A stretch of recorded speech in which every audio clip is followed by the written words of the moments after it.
You've heard about people selling in the DMs like it's this magical thing, and you're thinking, I've never done that. Well, get ready to just blow your brain because it is possible, and in fact, it is profitable to do so if you do it the right way. And that's why we have Sean here today. He's going to tell us a little bit about himself, why this topic matters to him, and why it should matter to you. Sean, welcome to the show. Well, Shauna, thank you so much for having me. First of all, I love what you're doing. I think the world needs more of you. So thank you so much for the opportunity for me to actually speak here with you on your show here. And DMs have been the magic maker for me for the better part of 3 decades. Actually, I should say the better part of 2 decades, almost 3 decades. Yeah. So my career, I've always learned. Like when I came out of college, I had one thing on my mind is like, how do I make a bunch of money? That's what I wanted to do. And so then my dad said to me, well, you have three choices. Number one, are you a CEO? And I was like, no, I don't know what those words or letters mean. I'm 21. I just came out of college. Number two, are you an entertainer? I couldn't really sing or dance at the time, nor can I really sing or dance now. So I'm not an entertainer. And then he said, number three, you better learn sales. And I said, okay, great. So that was the path that I took right out of college. And I started sales, my sales career. And I got into the game, right? So, when I take my first sales job, they give me a big book, and it was all these numbers of these manufacturers, and I had to call these manufacturers and set appointments, and then do like follow up work and get into appointments and close deals, like most sales jobs that are out there. And what I found was people seem to be way, way more responsive in SMSs. Now, this is back late 90s, early 2000s, like before the internet was even really the internet, the thing. Mm-hmm. And what I noticed was everybody was really leaning heavily on a cell phone. Call me on the phone, send me a fax. Yes, I had a fax machine. And over the next 10, 15 years, what I recognized is people seem to get phobia or aversion to using the cell phone. And they started even, avoiding text messages. And so then what's left? Well, you have email and you have direct messages on social media. And so I thought to myself, like, what are the numbers? Why is this really, really valuable? Because I was seeing results coming more quickly than me getting in my car, driving across town, parking in somebody's facility, going in, having a face-to-face meeting. While that's extremely effective and usually you'll get great results out of it, it's slow. And so I had this big problem with everything being extremely slow. So in 2016, when I came into the online space with all the sales knowledge and everything that I had learned, I recognized very quickly that direct messages actually are superior to almost any other method. And we started running paid ads to cold traffic. That's how we started on Facebook. And everybody was going to our paid ad and they were commenting or they were liking. And a lot of people that commented or liked on our ads, they never opted into the ad. They never went to a landing page. They never went onto the thing. And so I thought to myself, my wife and I run this business at this time, and I was like, well, why don't we just start messaging people because like they're responsive? And here's some statistics that why is it important to you? If you're using a phone, you're usually going to get an answer. And this is not me; these are actually statistics from SalesBrain, Cognism. Neil Patel's done tremendous studies on this and some personal testing that I've seen. If you're using your phone, you're going to get an answer rate of 2%, a lead rate of 1%, and then a buy rate of about half of those leads. Text messages are a little better. You're going to have an open rate of text about 90%, click-through rate around 36, buy rate of 9. Emails, as we all know, 30 to 40% open rates, 4% click-through rate, 2% buy rate. But then the DMs, a little bit different. And I go through this quickly because the DMs are the most important. The open rate is near what text messaging is. Text messaging is 90, DMs are 88. The click-through rate on DMs is almost double. Text messages is 36%. DMs are actually 56%. Now, why is that?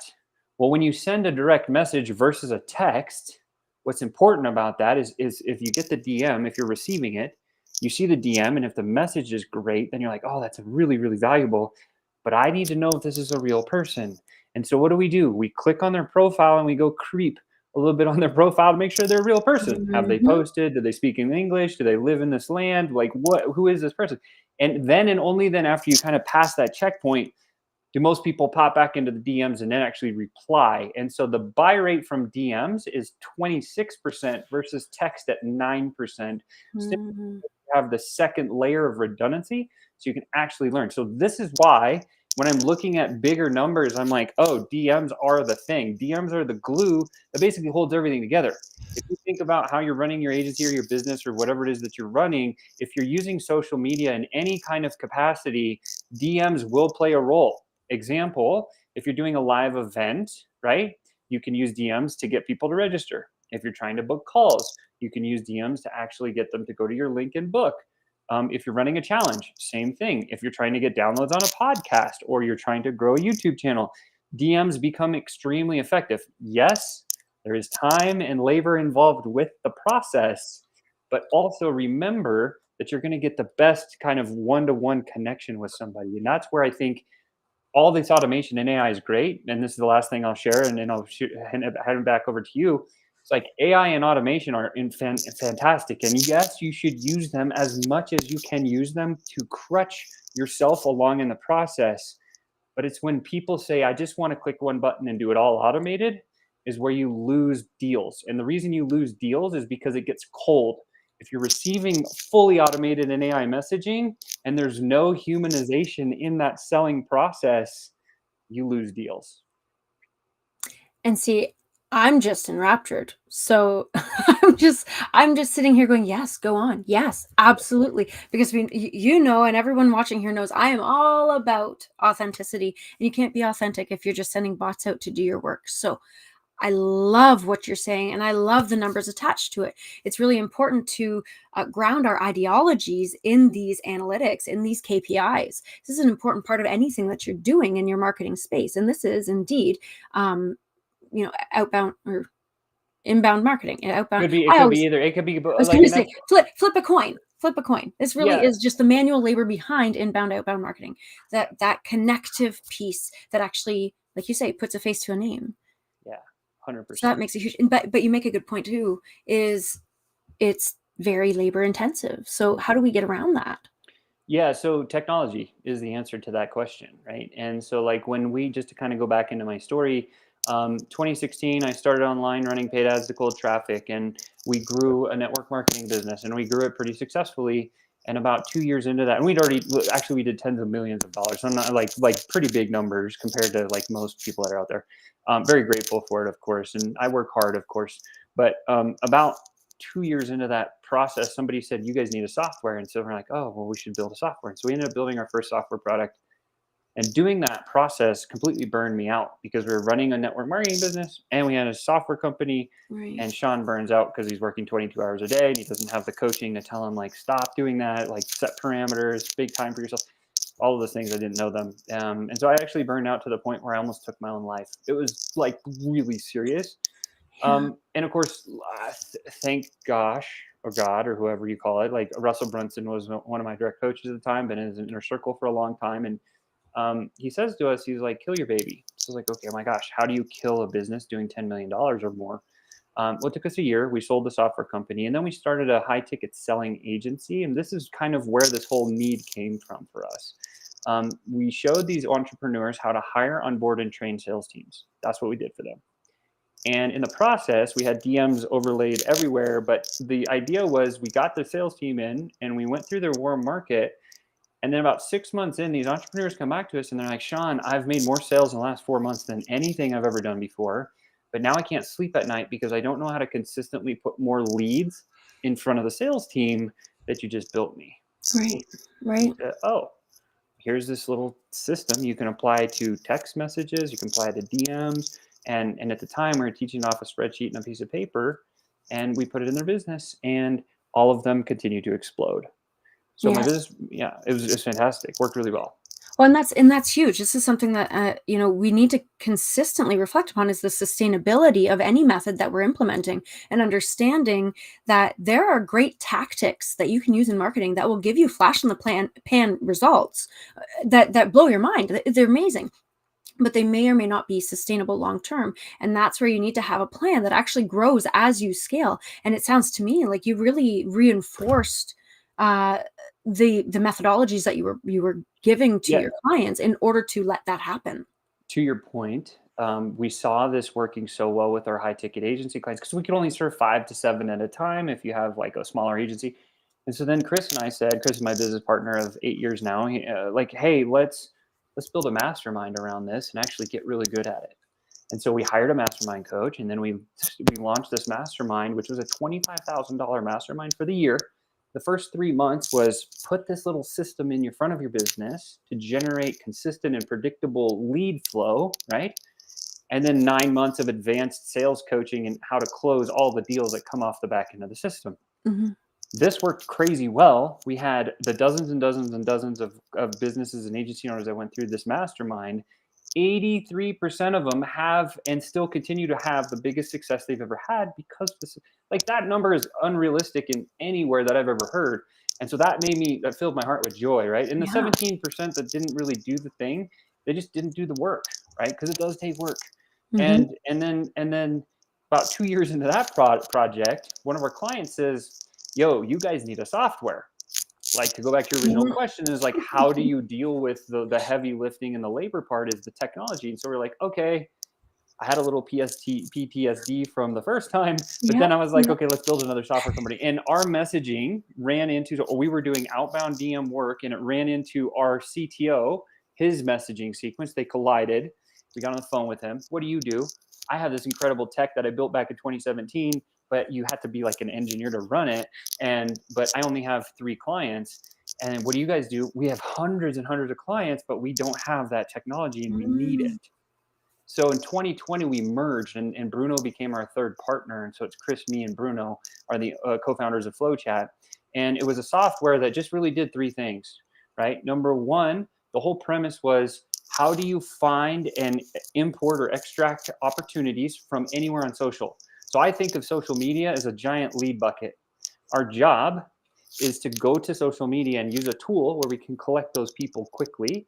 And then, second principle is, how do you message them in a sequential way, like a system? So we built the very first version of, if you've seen Trello or you have a spreadsheet where you have columns, we built the very first version of Pipeline View for direct messages. When we did, everyone copied us, which gives me validation. Mm-hmm. I'm happy with that, right?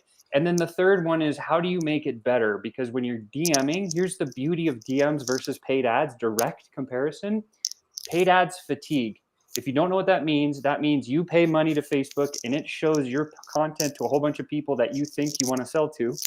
If those people say, don't show me this anymore, your reach goes down and your costs go way up, Mm-hmm. right? And then you have to rebuild new content. Well, in DMs, if you have a flow, you can spend a little bit of time on the front end optimizing the whole process. And then it's like a light switch in your business. Because it is one-to-one, but you're doing it at scale, you can just keep the light switch on and it'll never fatigue. And so what we've done this year is we've added a tremendous amount of automation and AI, because the heaviest lift when you're going outbound, I'll just talk outbound for a second, we can talk inbound as well, but Mm-hmm. when you're going outbound, we're collecting people from social media. We need to pre-qualify them before we even send them a message. Absolutely. And so the tech that we built over the last, this is our 4th year now, what it does is it auto qualifies them, and it's different than anything else that's out there. You can click a play button and it'll go through thousands or 10,000 people and qualify them against the criteria that you set up, and it'll only put the hyper qualified people into the process. And then you can click another play button, which will go out and like send a friend request, send the first DM, and create the engagement. And that's really where it gets started into the DMs and the messaging and that kind of a thing. Right. And oftentimes I find that with myself, even, and my clients in particular, it's that first step, it's that first outreach that winds up being the most challenging, because you do need to do all the pre-qualification and the outreach that feels connective, right? Like hitting that connect button isn't enough. Like oftentimes you have to form some sort of rapport, like a couple of posts or something. And I feel like we've been trained to have that in the back of our head. But if we had a system that just did it and took all of the baggage out of it, that helps make that first step less of a stumble. Yeah, I mean, like when we started, it was just Chris and me and the software that Bruno had built. Mm-hmm. And we said, okay, like, let's go make this work. And we had no list, no group, no anything. So we used our import tool to import groups. You can actually grab an entire group list of people in a group, any group, doesn't matter. Yeah. And we did $100,000 in our first 41 days just to say, look, it works, right? And now you're a professional at offer creation, design, website, making it beautified, SEO. You do copywriting like a genius. And I've been watching you over the years, Shauna. Like, you're amazing at all of this stuff. And so you kind of understand the flow of that real, authentic, and humanization. And so I think, as I kind of mentioned earlier, it's like we need some sort of a hybrid tech or a system that does the heavy lifting for us, but then also allows us space where we have humanization and authentic touch Yeah. within the process, right? So, Absolutely. I mean, it's one of the best ways to really differentiate yourself in the whole the grand scheme of thing as you're reaching out to people. You need to have that expedited process that you're describing, but you also need to have the freedom to be creative and to really put your soul into it, especially if you identify as being a really soul-led, heart-centered service provider. Now, mm, my understanding is that this type of system works pretty much across the board. I mean, correct me if I'm wrong, but it's not just service providers who this would work for. Um, but if you are a service provider and you're kind of thinking, I'm not sure, this sounds like a pretty happy middle ground that will save you time so that you can live in your zone of genius and actually get shit done that you're supposed to get done. yeah, 100%. And when you say service provider, give me like an actual example of a service provider that you're talking about. Yeah, sure. So, in particular, for me, I'm primarily serving women wellness coaches and therapists. Those would be Perfect. service providers, but also, why not a VA? Why not a bookkeeper? Right? Yeah, These so are all of services those that are pretty are, high value. I just wanted to make it like really custom for you. So if you're a Yeah. female wellness provider, the first thing we need to do is we need to say, okay, where is the complementary? So that's the biggest word, is we never want to compete, but we want to find complementary groups of people on the internet. So that's why I say social media is this big bucket of leads. All our job is we're not creating leads. We have to go find where they are, right? And then we have to drop our bait, our words, our pages, our stuff in front of them, and Mhm. see if it attracts them into our general direction. And so, if you're this female wellness provider, what's like a, maybe brainstorm with me here, a complementary service to wellness, Mhm. providing, maybe like health. I was going to say it would probably be a healthcare practitioner of some sort. Yeah. Um, I mean, that would be pretty aligned, and it all depends. It could also be somebody, because they're typically entrepreneurs in that space. It could also be a business coach. It could be somebody who's working on the more strategic and tactical aspects of things. And so, okay, so health and business coaches, Hmm. as an example, have Facebook groups. The people in those Absolutely. Facebook groups are probably very complementary to the female wellness provider. So you could use our tech as an example and go into one of these groups. And you can click a button and you can import the group list into your pipeline, and you can start messaging those people. Hey, I noticed that you're really into health. How's your wellness? Right? Or you can start the conversation. And I think, just to be very, very clear and add a tremendous amount of value to this conversation, I think most people say, Sean, what do you say in the DMs? That's where people get stuck. Yeah. Okay. Now, you being a professional copywriter, off the back, you're like amazing. Well, But even work, so, though, you know what? Actually, I'm gonna just go out here and say, and this is gonna sound left wing, but bear with me. I watched a reel recently where Ed Sheeran was being interviewed, and I think he may have been being interviewed by Alice Cooper, but I'm not sure. The guy kind of looked like him, and and he said, "Oh well, singing comes naturally to you, obviously, Ed." And Ed Sheeran literally looked incredulous. He mm, looked incredulous. He was, "No, it doesn't. I worked at it." And he says, "Pull up a YouTube video of me at 14." He sucked. He was terrible. So, like, for anybody who's thinking, oh well, you're a great copywriter, so it's just going to happen. No, it takes practice, it takes iteration, it takes work and dynamic. But so I just wanted to start there to just make sure that well, and we, I we agree ground with us you. I in mean, reality. like, However, it sounds like you have a method in this system to yeah. move forward faster. I mean, regardless of if anyone decides to invest in FlowChat or work with you or whatever, like, there is always a framework, and you should be able to take something from this. So if you're listening to me right now, this is Yes. probably the most valuable part of the whole system. And so, as you said, you've practiced. I've practiced a ton. I've been in over 1 million direct message conversations. That's a lot, right? Yeah, it is. 350,000 of them, I personally went through with Chris and we dissected the framework of what every DM conversation goes through. And there's 4 steps. And I just want to share these with you because I think this is really valuable. If you don't know what to say in the DMs, here's what you should start with because it's very simple. Number 1 is engagement, right? That's the first part of the framework. When it comes to engagement, all we have to do is get the prospect to respond to us. What's the best thing to say to get them to engage? A genuine and sincere compliment.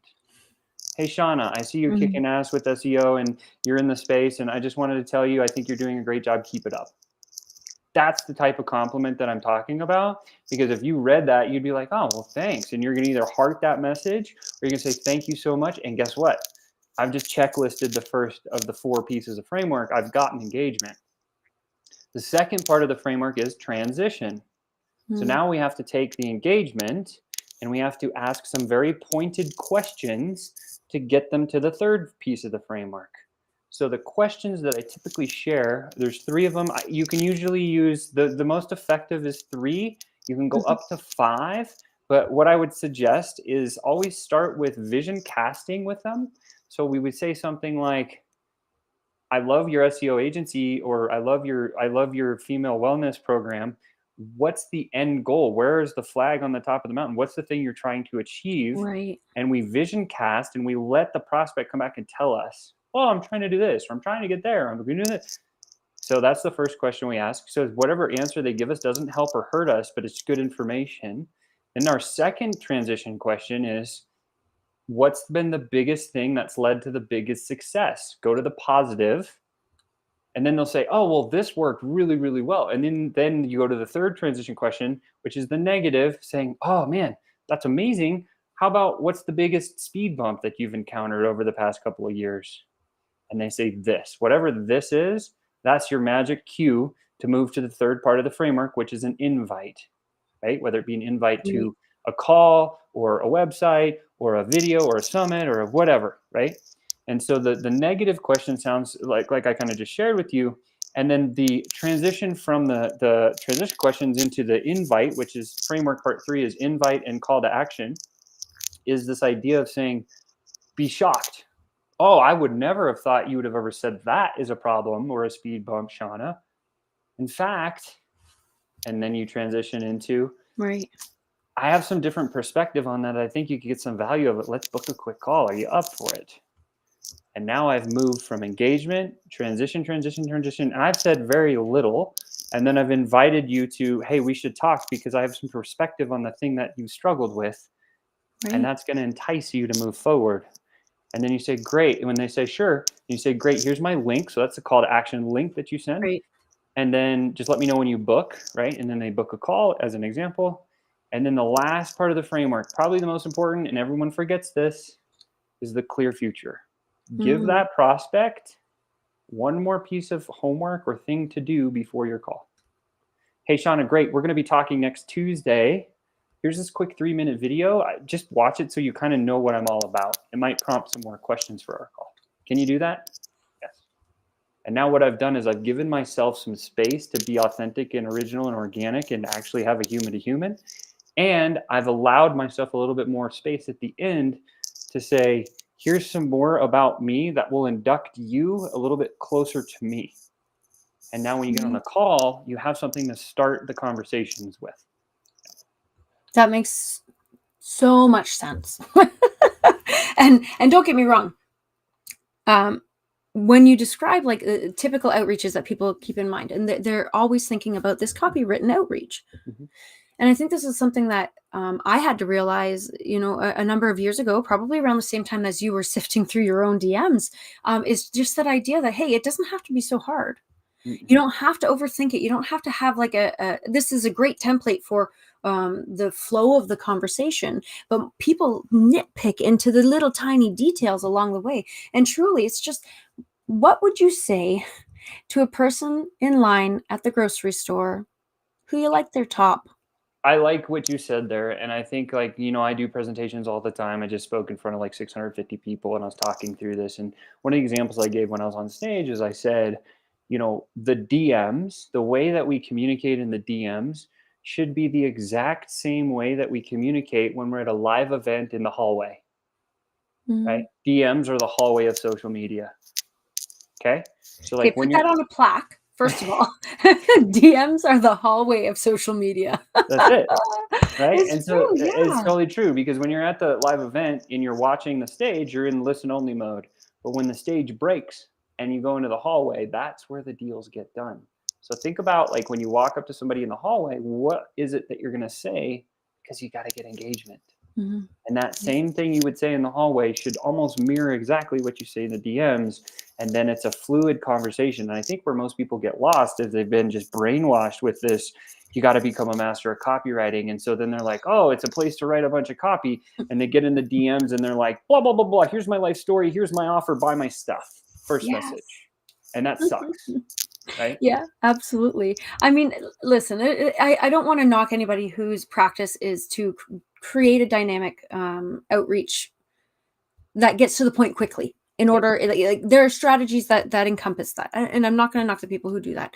But in order to really lean into that person to person, human first, psychology driven marketing, the approach that feels more authentic, like, oh my gosh, nice shoes, or hey, you know what, I could see you from the back and how engaged you were with that conversation. Holy cow, like that's a whole different energy to approach somebody with. And so I personally would be leaning more towards that. Like I'm Yeah. It's gonna like, I'm like I love Shauna's your, endorsed stamp of approval. that's it. It's like, I love your earrings. My wife would love them too. Where'd you get them?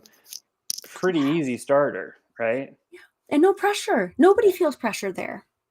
That's a I mean, maybe a wave. little And again, bashful, like, oh my god. the objective of our very first message, whether it's our first interaction or it's a DM or whatever, is just to get engagement. And it doesn't Engagement. matter if it's inbound or outbound, right? Because we have people that run content and then people comment on their content. They comment even a keyword, like comment this word in the comments below and I'll hit you up. Your first message still has to keep or get engagement, because if it's not doing it, you're not doing your job. That's right. Absolutely. I love that so much. Now, you've already just inundated us with amazing information, Sean.